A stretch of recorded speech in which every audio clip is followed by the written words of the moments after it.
So not that long ago, I came across a post from someone in the church arena, and they were quite alarmed because they had taken a picture for a vendor, and the vendor posted their picture on their social media platform.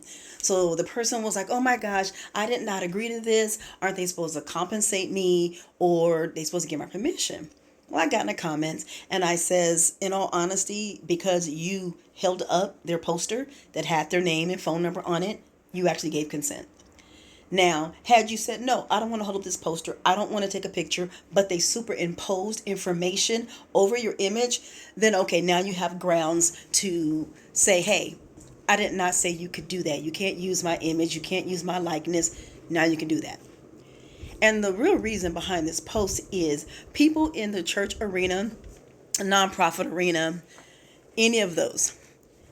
The truth is, you have a public entity. That is one of your trade offs with the IRS.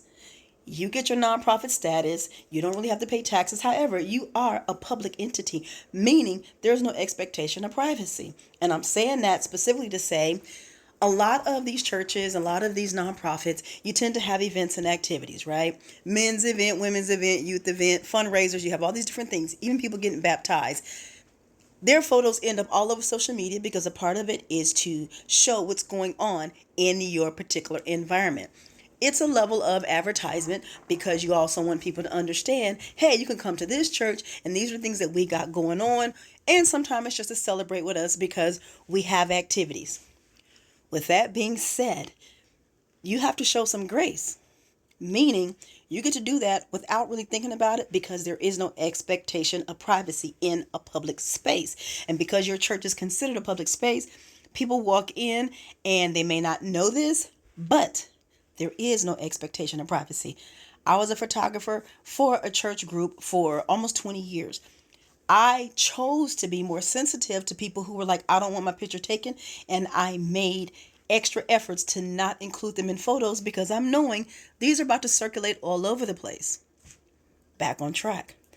If you deal with any entity and you hold up their poster and it says Jim Bob's Auto Sports and it has their phone number, you held it up. Now you are the advertisement. At the same time, have grace because there are people who you have not asked their permission to be all over your social media platforms and your website advertising your entity. So look at it in terms of you've gotten a lot of free advertisement along the way. So if an entity happened to have gotten a little bit off of you when you actually did say yes, that's just how it goes. It's a two-way street. Look at it that way.